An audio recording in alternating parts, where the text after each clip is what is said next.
जय जगन्नाथ बंधुगण यही चैनल रे आपण मानक स्वागत। नमस्कार बंधुगण, जदि आपणकर भी मिथुन राशि होई थाए तेबे वीडियोटी को स्किप न करी शेष पर्यंत अवश्य देखंतु। यह आपणको विभिन्न प्रकार समस्या विषय रे अवगत कराइबो। आपण किपरि आर्थिक क्षेत्र रे फलाफल हासिल करिवे, आपण चाकरी रहिबो किंबा बदलिबो, व्यवसाय रे कि प्रकार परिवेश रहिबो, आपणक वैवाहिक जीवन किपरि रहिबो, पारिवारिक संपर्क आंतरिकता सृष्टि करिबो किंबा तिक्तता एवं द्वंद्व बुद्धि पाइबो, आपण पिलामानंक भविष्य किपरि रहिबो, आपणक प्रेम जीवन रे अवस्था कौन हेबो, आपणकर स्वास्थ्य किपरि रहिबो, एही समस्त क्षेत्र विषय रे अधिक जानिबाकु चाहुतिले एही चैनलटी को सब्सक्राइब कर दियंतु। आपण एहा माध्यम रे एक उच्च स्तर मुक्ति हासिल करि परिबे एवं एक आनंददायक जीवन बिताई परिबे। आपणक अवस्था विषय रे एहा आपणक विषय रे कौन भविष्यवाणी करे एवं आपणक जीवन रे कौनसी समस्यार समाधान करने आपणको संपूर्ण भाव रे बुझाइबो, जेपरिक आपण केउं पदक्षेप गुड़िक कार्यकारी करने उचित। यह सहित आपण सचेतन रहबा उचित जे जेतेबेले जीवन अछि सेतेबेले समस्या आसीबो। किछि एपरि समस्या अछि जहाको सामना करिबा कष्टकर, तेणु एही वीडियो माध्यम रे सबु समस्यार समाधान खोजी बाहर करि परिबे, जहा आपणको आपणकर समस्यार समाधान प्रदान करिवो। तेबे आसंतु बंधुगण से गुड़िको अधिक विस्तृत भाव रे जानिबा एवं देखिबा। जदि आपणक भी मिथुन राशि होई थाए एवं आपण जदि माँ दुर्गा को एवं जगन्नाथ को सच्चा हृदय रे भक्ति करुथांती, विश्वास करथांती, तेबे एही वीडियोटी को लाइक करी कमेंट बॉक्स रे जय जगन्नाथ जय माँ दुर्गा अवश्य लिखि दियंतु। देखंतु पूर्वरु आपणकर स्वास्थ्य खराब रहुथिला, धन जनित समस्या देखा देउथिला, आपण ऋण नेउथिले किंतु ऋण सुझी पारु नथिले, ऋणर भार आपणक उपरे बढ़ी जाइथिला, गृह परिवार रे खुशीर वातावरण नथिला, शिक्षा क्षेत्र रे समस्या देखा देउथिला, आपणकर खर्च बढ़ी चलीथिला, समाज रे आपणकर मान सम्मान नथिला, आपणको चाकरी प्राप्त होई पारु नथिला, संतान संतति पई आपण चिंतित थिले, प्रेम जीवन रे मध्य समस्या देखा देउथिला, व्यापार वाणिज्य रे मध्य लॉस हेउथिला। तेबे जहाँ भी समस्या आपणक जीवन रे चलीथिला ताहा एबे दूर हेबाकू जाउअछि, आपणक जीवन रे पुणी थरे खुशी फेरिबाकू जाउअछि, आपणक जीवन रे नूतन सूर्य उदय हेबाकू जाउछंती। देखंतु शुक्रंकर राशि परिवर्तन हेउअछि। शुक्र जी कि धनर कारक ग्रह, शुक्र ग्रह को माँ लक्ष्मींकर स्वरूप माना जाय थाए। शुक्र ग्रह आपणकर द्वादश स्थिति रे थिले, किंतु वर्तमान शुक्र आपणकर लग्न भाव रे मालव्य नामक राजयोग निर्माण करुछंती एवं आपणकर धन स्थान को चलन करिवे। बुध सूर्य मध्य आपणक लग्न भाव को चलन करिवे एवं बृहस्पति मध्य बक्री हेबाकू जाउछंती, जहा फल रे आपणकर सप्तम भावर फल देबाकू जाउछंती। बंधुगण आपणकर लग्न भाव रे मालव्य नामक राजयोगर निर्माण होई अछि, जहा कि बहुत श्रेष्ठ एवं उत्तम माना जाय थाए। कालपुरुषर कुंडली रे मालव्य नामक राजयोगरु बहुत श्रेष्ठ विचार करा जाय थाए। एही समय रे आपणक संसारर समस्त सुख प्राप्ति हेबो। शुक्र हेउचंती भौतिक सुखर कारक ग्रह, आपणक समस्त प्रकारर भौतिक सुख प्राप्ति हेबो। एही समय रे आपणकर चेहरा रे निखार आसीबाकू लागिबो, आपण सुंदर देखिबाकू लागिबे। पूर्वरु जदि आपणकर किछि समस्या रहिथिला तेबे सेथिरे मध्य सुधार होइबाकू आसीबो एवं शुक्र हेउचंती धनर कारक ग्रह, आपणको आकस्मिक धन मध्य प्राप्ति हेबो, प्रचुर धन मध्य प्राप्ति होई पारे, चारि दिगरु आपणको लाभ ही लाभ प्राप्ति हेबो। एही समय रे आपण कौनसी जानवाहन भूमि अथवा जमी प्रॉपर्टी इत्यादि किनिबा पई मन बळाई पारंती। प्रेम जीवन पई एही समय अत्यंत शुभ अटे। एही मास ठारू ଆପଣଙ୍କର ପ୍ରେମ ଜୀବନରେ ସୁଖ ଫେରି ଆସିବ। ପୂର୍ବରୁ ଯଦି ଆପଣଙ୍କର ପ୍ରେମ ଜୀବନରେ କିଛି ସମସ୍ୟା ଲାଗି ରହିଥିଲା ସେଥିରେ ମଧ୍ୟ ସୁଧାର ଆସିବ। ଆପଣ ଦୁଇ ଜଣଙ୍କ ମଧ୍ୟରେ ଭଲ ପାଇବା ବଢ଼ିବ। ଆପଣ ଏହି ସମୟରେ ବହୁତ ଇମୋସନାଲ ରହିବେ, ବହୁତ ରୋମାଣ୍ଟିକ ସ୍ୱଭାବର ଦେଖାଯିବେ। ଆପଣ ଆପଣଙ୍କର ପାର୍ଟନରଙ୍କ ସହିତ କୌଣସି ସ୍ଥାନକୁ ବୁଲିବାକୁ ଯାଇପାରନ୍ତି, କାହିଁକି ନା ଭ୍ରମଣ ସୁଖ ମଧ୍ୟ ଆପଣଙ୍କୁ ପ୍ରାପ୍ତି ହେବ।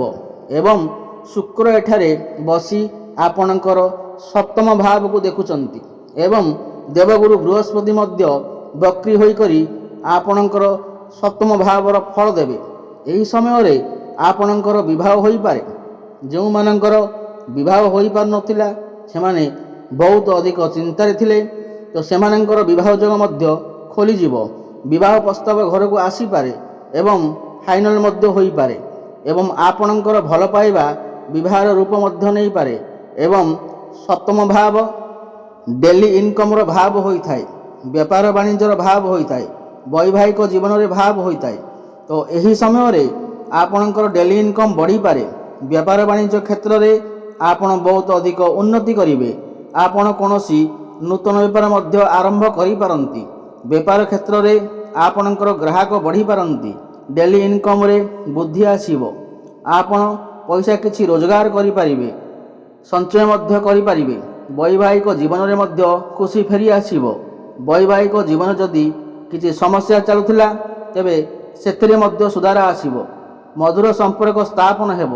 ଆପଣ ଦୁଇ ଜଣ ମିଶି କିଛି ଫ୍ୟାମିଲି ପ୍ଲାନିଂ କରିପାରନ୍ତି ଏବଂ ଯେଉଁମାନେ ସନ୍ତାନର କାମନା ରଖୁଥିଲେ ତ ସେମାନଙ୍କୁ ମଧ୍ୟ ସନ୍ତାନ ସୁଖ ମଧ୍ୟ ପ୍ରାପ୍ତି ହୋଇପାରେ। ଆପଣ ଦୁଇ ଜଣଙ୍କ ମଧ୍ୟରେ ତାଳମେଳ ଭଲ ରହିବ। ଆପଣଙ୍କର ଲାଇଫ ପାର୍ଟନରଙ୍କର କ୍ୟାରିୟରରେ ମଧ୍ୟ ଗ୍ରୋଥ ଆସିବ। ସମାଜରେ ଆପଣଙ୍କୁ ମାନ ସମ୍ମାନ ପ୍ରାପ୍ତି ହେବ ଏବଂ ଏହାପରେ ଶୁକ୍ର ଆପଣଙ୍କର ଦ୍ୱିତୀୟ ଭାବ ଧନ ଭାବକୁ ଚଳନ କରିବେ ଏବଂ ବୃହସ୍ପତି ଶୁକ୍ରଙ୍କୁ ଦେଖିବେ। ତ ଧନ ପାଇଁ ଏହି ମାସଟି ଅତ୍ୟନ୍ତ ଶୁଭ ଅଟେ। ଏହି ମାସଠାରୁ ଆପଣଙ୍କୁ ଆକସ୍ମିକ ଧନ ପ୍ରାପ୍ତି ହେବ। ଚାରି ଦିଗରୁ ଲାଭ ପ୍ରାପ୍ତି ହେବ। ପାରିବାରିକ ସୁଖ ପ୍ରାପ୍ତି ହେବ। ଘର ପରିବାରରେ ଆପଣଙ୍କୁ ମାନ ସମ୍ମାନ ପ୍ରାପ୍ତି ହେବ। ଶନି ଆପଣଙ୍କର ପଞ୍ଚମ ଭାବରେ ବସି ଲାଭ ଭାବକୁ ଦେଖୁଛନ୍ତି, ଏକାଦଶ ଭାବକୁ ଦେଖୁଛନ୍ତି, ତ ଆପଣଙ୍କୁ ଲାଭ ପ୍ରାପ୍ତି ହେବ। ଆପଣଙ୍କର ଗୋଟିଏ କୌଣସି ବଡ଼ ଇଚ୍ଛା ପୂର୍ଣ୍ଣ ହୋଇପାରେ। ବିଦ୍ୟାର୍ଥୀମାନଙ୍କ ପାଇଁ ଏହି ମାସଠାରୁ ସମୟ ଅତ୍ୟନ୍ତ ଶୁଭ ଅଟେ। ସେମାନେ ସେମାନଙ୍କର ଶିକ୍ଷା କ୍ଷେତ୍ରରେ ବହୁତ ଉନ୍ନତି କରିବେ। ଏହି ମାସଠାରୁ ଯଦି ଆପଣଙ୍କର କିଛି ପରୀକ୍ଷା ଥାଏ ତେବେ ସେଥିରେ ଆପଣ ନିଶ୍ଚୟ ଉନ୍ନତି କରିବେ। ଆପଣ କୌଣସି ଉଚ୍ଚଶିକ୍ଷା କରିବା ପାଇଁ ବାହାରକୁ ଯାଇପାରନ୍ତି କିମ୍ବା କୌଣସି ସ୍ଥାନରେ ଆଡ଼ମିସନ୍ ନେଇପାରନ୍ତି ଅଥବା କୌଣସି ଫର୍ମ ଫିଲ୍ଅପ୍ ମଧ୍ୟ କରିପାରନ୍ତି। ଶୁଭଫଳ ପ୍ରାପ୍ତି ହେବ। ଆପଣଙ୍କର ମନ ପାଠପଢ଼ାରେ ଲାଗିବ। ଆପଣଙ୍କ ଜ୍ଞାନ ବଢ଼ିବ ଏବଂ ବୁଦ୍ଧି ବଢ଼ିବ। ଜ୍ଞାନ ଏବଂ ବୁଦ୍ଧି ବଳରେ ଆପଣ ବହୁତ ଉନ୍ନତି କରିବେ। ଦେଖନ୍ତୁ, ମଙ୍ଗଳ ଆପଣଙ୍କ ଭାଗ୍ୟ ଭାବରେ ଅବସ୍ଥାନ କରିଛନ୍ତି ଏବଂ ଭାଗ୍ୟ ଭାବରେ ଅଧିପତି ବୁଧ ଆପଣଙ୍କ ଉଚ୍ଚ ସ୍ଥାନରେ ଅଛନ୍ତି। ଏହାପରେ ଆପଣଙ୍କ ଲଗ୍ନ ଭାବକୁ ଚଳନ କରିବେ। ଏହାପରେ ଆପଣଙ୍କ ଭାଗ୍ୟ ବହୁତ ଭଲ ରହିବ ଓ ଭାଗ୍ୟର ସାଥ ମିଳିବ ପ୍ରତ୍ୟେକ ଦିଗରୁ। କମ୍ ପରିଶ୍ରମରେ ଆପଣ ବହୁତ ଅଧିକ ସଫଳତା ମିଳିବ। ଭାଗ୍ୟ ବଳରେ ଏହି ସମୟରେ ଆପଣ ବଡ଼ ଇନଭେଷ୍ଟମେଣ୍ଟ କରିପାରନ୍ତି କିମ୍ବା କୌଣସି ବଡ଼ କାର୍ଯ୍ୟରେ ଆରମ୍ଭ କରିପାରନ୍ତି। ଆପଣଙ୍କ ମନ ଧର୍ମ ଆଡ଼କୁ ଅଗ୍ରସର ହୋଇପାରେ। ଆପଣ କୌଣସି ଧାର୍ମିକ ସ୍ଥାନକୁ ଯାତ୍ରା କରିପାରନ୍ତି। ସାମାଜିକ କଲ୍ୟାଣ କାର୍ଯ୍ୟରେ ଆପଣ ମନୋଯୋଗ ଦେବେ। କ୍ୟାରିୟର କ୍ଷେତ୍ରରେ ମଧ୍ୟ ଆପଣ ବହୁତ ଅଧିକା ଉନ୍ନତି କରିବେ, କାହିଁକି ନା ମଙ୍ଗଳ ଆପଣଙ୍କ କ୍ୟାରିୟର ଭାବକୁ ଚଳନ କରିବେ। କ୍ୟାରିୟର ଭାବରେ ଆପଣଙ୍କ ସାହସ ଓ ପରାକ୍ରମ ବଢ଼ିବ। ସାହସ ଓ ପରାକ୍ରମ ବଳରେ ଆପଣ ସବୁ କାମ ସୁରୁଖୁରୁରେ କରିପାରିବେ। ପ୍ରମୋସନ୍ ହେବାର ମଧ୍ୟ ଯୋଗ ବନୁଅଛି। ଯେଉଁମାନଙ୍କ ପାଖରେ କୌଣସି ଚାକିରି ବାକିରି ନାହିଁ ସେମାନଙ୍କୁ ନୂତନ ଚାକିରି ପ୍ରାପ୍ତି ହେବାର ସମ୍ଭାବନା ଅଛି।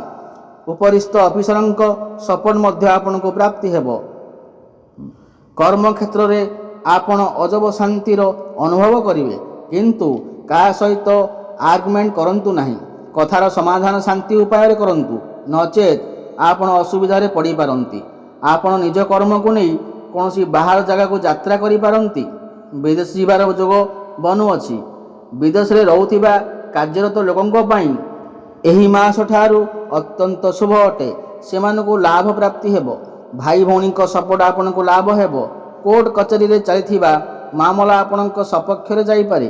ଆପଣ ଏହି ସମୟରେ ଯଦି ଋଣ ନେବାକୁ ଚାହୁଁଛନ୍ତି ତାହେଲେ ନେଇପାରିବେ। ଏଥିରେ କୌଣସି ଅସୁବିଧା ନାହିଁ। ଆପଣଙ୍କ ମାଙ୍କ ସ୍ୱାସ୍ଥ୍ୟରେ ପରିବର୍ତ୍ତନ ଆସିପାରେ। ମାଙ୍କର ସ୍ୱାସ୍ଥ୍ୟରେ ସୁଧାର ଆସିବ। ମାଙ୍କ ସହିତ ଆପଣଙ୍କ ସମ୍ପର୍କ ବହୁତ ଭଲ ରହିବ। ପିତାଙ୍କ ସ୍ୱାସ୍ଥ୍ୟରେ ଯଦି କିଛି ଅସୁବିଧା ଥିଲା ସେଥିରେ ମଧ୍ୟ ଅନେକ ମାତ୍ରାରେ ସୁଧାର ଆସିବ। ବନ୍ଧୁଗଣ, ଏହି ମାସ ଠାରୁ ଆପଣ ସମସ୍ତ କ୍ଷେତ୍ରରେ ଉନ୍ନତି କରିବାକୁ ଯାଉଛନ୍ତି। ତାହା ପ୍ରେମ କ୍ଷେତ୍ରରେ ହେଉ, ବୈବାହିକ କ୍ଷେତ୍ରରେ ହେଉ, ସ୍ୱାସ୍ଥ୍ୟ କ୍ଷେତ୍ରରେ ହେଉ, ଭାଗ୍ୟ କ୍ଷେତ୍ରରେ ହେଉ, ବେପାର ବାଣିଜ୍ୟ କ୍ଷେତ୍ରରେ ହେଉ, ସମସ୍ତ କ୍ଷେତ୍ରରେ ଆପଣ ଶୁଭଫଳ ପ୍ରାପ୍ତି କରିବେ।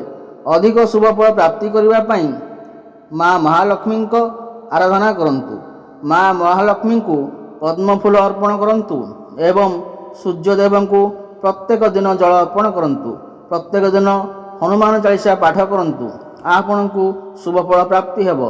ଯଦି ଆପଣଙ୍କୁ ମୋର ଏହି ଭିଡ଼ିଓଟି ଭଲ ଲାଗେ ତାହେଲେ ଭିଡ଼ିଓଟିକୁ ଲାଇକ୍ କରନ୍ତୁ ଏବଂ ଚ୍ୟାନେଲଟିକୁ ସବସ୍କ୍ରାଇବ୍ କରନ୍ତୁ।